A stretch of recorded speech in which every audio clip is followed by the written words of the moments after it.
Alors les frères, je suis obligé de commencer cette vidéo en vous disant juste merci les gars. C'est le dernier match du Barça cette saison. Alors je vous rassure, c'est pas ma dernière vidéo sur le Barça cette saison les gars. Avec le mercato qui va arriver, avec une vidéo de bilan du Barça, avec une vidéo sur le mercato idéal, avec la Nations League. On va sur bien sûr les performances de Yamal avec l'Espagne qui vont être très décisives pour le Ballon d'Or. Bref, bien sûr que ça va pas être ma dernière vidéo sur le Barça, mais c'est le dernier match du Barça cette saison.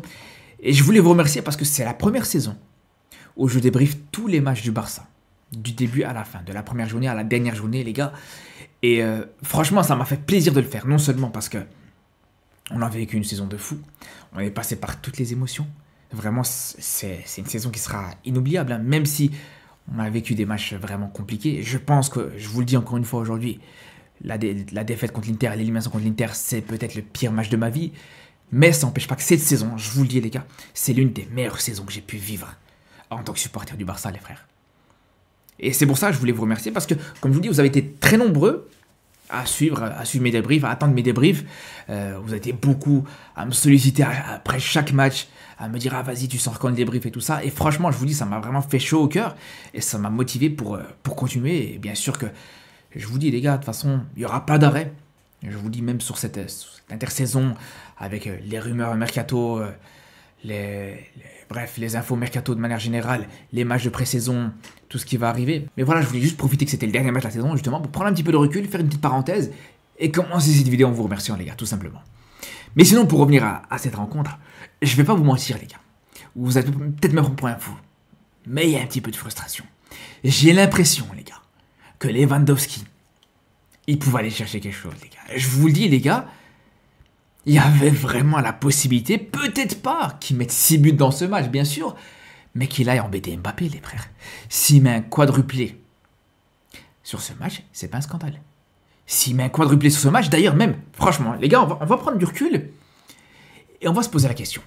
Il a mis 2 buts dans ce match. Il y a 2 occasions claires. 2 occasions claires où Mbappé est sur un face-à-face et qui se rate complètement, qu'il n'arrive pas à cadrer. Que ce soit sur cette action-là ou sur une action qui arrive juste après avec cette action-là. 2 face-à-face, les frères. S'il avait mis 4 buts et qu'il lui restait 2 buts, il serait encore sur le terrain au moment du penalty, il aurait pu mettre le 5e. On ne sait pas ce qui serait passé, les gars. C'est pour ça qu'il y a cette vraie frustration. Et encore une fois, les frères. Parce que autant on peut être satisfait, bien sûr, du doublé de Lewandowski. Mais encore une fois, les gars, c'est tellement représentatif de ses limites, les gars, faut dire la vérité. C'est tellement représentatif. C'est le seul genre de joueur, c'est vraiment le genre de joueur qui est capable de mettre un doublé, des fois même un triplé, mais tu vas quand même être déçu de son match. Tu vas quand même avoir un goût de frustration par rapport à son match, les gars. C'est ça le problème de Lewandowski. Ça a été souvent le cas cette saison. Si on s'arrête juste au stade, sa saison, elle est monumentale. Et même tout son passage au Barça est stratosphérique. 100 buts en 3 saisons, c'est exceptionnel. 100 buts en 3 saisons, c'est une moyenne de 33,3 buts par saison. C'est exceptionnel, c'est stratosphérique. Mais malgré tout, les gars, malgré tout, il y a beaucoup trop de ratés aussi. Il y a beaucoup trop de ratés. Que ce soit à la finition, bien sûr. Même dans le jeu, dans le dernier geste, dans l'avant-dernier geste, dans le jeu, dans cette tendance à souvent, beaucoup trop souvent, perdre des ballons, les gars. Je suis désolé, les frères. C'est là où pour moi, vraiment, ça pose problème. C'est là où pour moi, vraiment, c'est compliqué. Parce que voilà, dans un match comme ça, où il a 4 occasions nettes, il t'en met 2. Tout le monde se retiendra, il a mis un doublé, voilà, c'est le meilleur attaquant du Barça, tout ça, je veux bien, les gars. Mais non seulement il te rate la moitié de ses occasions, mais surtout dans le jeu, encore une fois, c'est limité. Ça montre des très grosses limites, les frères, faut dire la vérité. Bref, après, en dehors de ça, bien sûr qu'on peut pas lui reprocher son match à partir du moment où... D'ailleurs, sur les 2 premières occasions, il te les met au fond, ça c'est sûr et certain, les gars. C'est après avoir été efficace qu'il a commencé à rater des occasions, et c'est souvent le cas, ça a souvent été le cas d'ailleurs cette saison, là où justement sur les saisons précédentes, surtout sur la dernière saison, il avait tendance à rater plusieurs situations, plusieurs occasions, avant d'enfin marquer un but. Là c'est le contraire. Première occasion, premier but sur ce match, et ça arrive souvent, comme je vous dis sur cette saison-là, et puis de toute façon on va pas se mentir les frères. Je pense que son tir de Pichichi, voire même de sous les leaders européens, il aurait très bien pu l'avoir si c'était pas blessé, s'il n'avait pas eu sa grosse blessure les gars. C'est aussi simple que ça. Mais après, voilà, encore une fois, même sa blessure montre ses limites aussi. Montre le fait que voilà, il arrive juste en fin de carrière. Que c'est juste un processus naturel du corps humain. C'est aussi simple que ça, les frères. Sinon, là où aussi, petit goût d'inachevé par rapport à ce match, c'est sur la rencontre et c'est sur le match de Yamal. On peut être un petit peu déçu par rapport au match de Yamal. On peut attendre beaucoup plus du match de Yamal. Mais moi, j'ai un sentiment, les gars, par rapport au match de Yamal aussi. C'est qu'il se préservait par rapport à, justement, la Nations League, les gars. On a bien senti, les gars. On a bien senti qu'il a relâché la pédale. On a bien senti que s'il voulait vraiment faire mal à Berchiche, il lui aurait fait passer une sale soirée, les gars. D'ailleurs, même sans ça, il y a eu des petits moments où Berchiche a eu des difficultés, faut dire la vérité, les gars. Plusieurs fois où Yamal a laissé Berchiche pour mort, faut le dire. Mais voilà, globalement, il a joué vraiment avec le ralenti plusieurs fois. Voilà, il n'a pas voulu accélérer, il n'a pas voulu prendre de risques. En plus, c'est légitime, les gars, quand on voit le comportement dégueulasse, faut le dire, les gars, de Berchiche depuis le début du match. Ou carrément, les gars, moi je trouve pas, je comprends même pas comment c'est normal, comment c'est possible de voir un Berchiche qui a la trentaine, qui est père de famille, qui s'embrouille avec Yamal, qui est prêt à se battre avec un petit Yamal de 17 ans, les gars. C'est quand même une dinguerie, les frères. C'est une dinguerie. Je sais pas si vous réalisez. Et je parle pas des tacles et des gestes un petit peu, voilà, dans le jeu, mais je parle vraiment du fait que, voilà, le mec, il voulait taper un tête contre tête avec Yamal. Donc voilà, tout ça pour dire. On a bien vu, autant d'habitude, sur des situations où Yamal va toucher un ballon sur son côté droit, etc., il va vouloir provoquer, il va vouloir s'amener ce ballon sur son pied gauche, rentrer comme d'habitude, faire sa spéciale. Mais là, on a bien vu que il était plus là, en opportuniste. Quand il avait une situation, il la saisissait, mais il n'allait pas chercher à provoquer ce genre de situation, les gars. C'est là où vraiment, on a senti qu'il a joué avec le pied un petit peu relâché aujourd'hui. Après, encore une fois, les gars, c'est le dernier match de la saison, il n'y a pas vraiment d'enjeu. Et encore une fois, les frères, surtout, on voit bien la différence. On voit très bien la différence de niveau entre un Yamal, quand il est impliqué, ou un Yamal qui n'est pas impliqué. Un Yamal dans un match à enjeu, et un Yamal quand l'enjeu il est un petit peu moindre. Et on le voit bien, les gars. Dans les gros matchs, les classicos, matchs à élimination directe en Ligue des Champions, tout ça, c'est là où il répond présent, les frères. Et c'est fou parce que normalement, pour un joueur de son âge, les frères, pour un joueur de 17 ans, c'est l'inverse.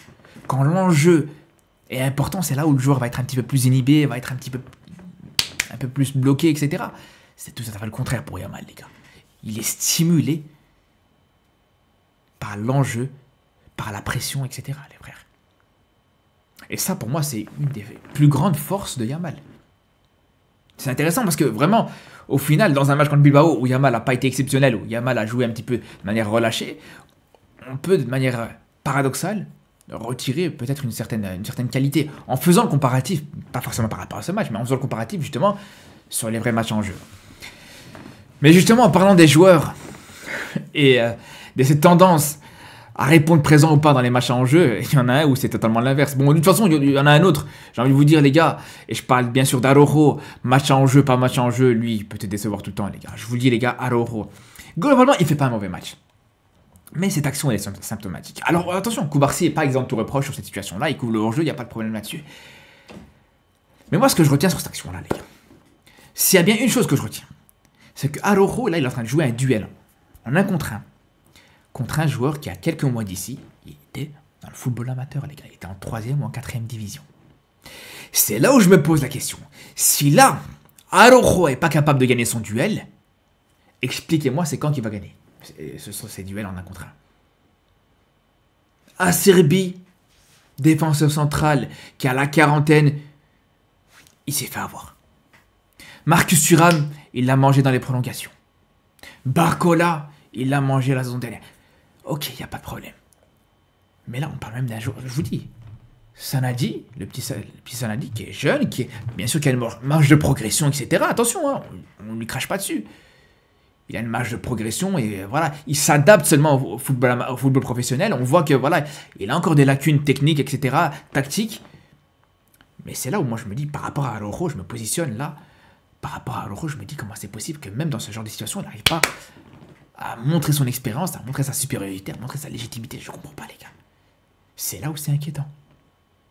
Là où Koubarsi, pour le coup, là où Koubarsi, encore une fois, il fait pas un match parfait, Koubarsi.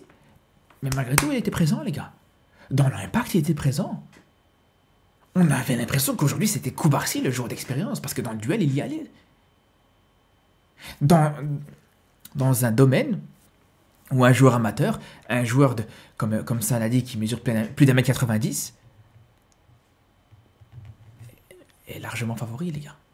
Joueur amateur, pas joueur amateur, avec un gabarit pareil, et encore plus dans le football amateur, ça y va, les gars. Et pourtant, Koubarsi a répondu présent, il ne s'est pas caché. Bref, sinon, pour le reste, les gars, il y a certains joueurs sur lesquels je voulais revenir, mais je pense que on aura l'occasion d'en reparler dans ma vidéo de bilan, parce qu'il y a certains joueurs, que ce soit en positif ou en négatif, qui au final ont juste été à l'image de cette saison, les gars. Moi, j'ai envie de vous dire, les gars, sur l'aspect positif, un Pedri par exemple. Pour moi, les gars, tu mets Pedri homme du match dans cette rencontre, ça me choque pas non plus, les gars. Encore une fois, le match exceptionnel qui te sort, balle au pied, vraiment la capacité à chaque fois à pouvoir orienter le jeu, à pouvoir se retourner, à pouvoir se projeter vers l'avant. Encore une fois, il a éclaboussé avec sa qualité technique face à, quand même, à une équipe de Bilbao, où encore une fois, je vous dis, ça y va, au niveau de l'impact physique, au niveau de la densité, etc. Mais bref, comme je vous dis, les gars, on aura l'occasion, bien sûr, de revenir sur plusieurs joueurs. Les gars, je vous dis, j'ai prévu une vidéo où je vais donner, pour moi, les meilleurs joueurs du Barça, les pires joueurs du Barça, les déceptions, les satisfactions, etc. Et il y aura des choses à dire, les frères. Ça arrivera dans la semaine, dans les jours qui vont arriver, peut-être pas demain, mais peut-être voilà, dans les jours qui vont arriver.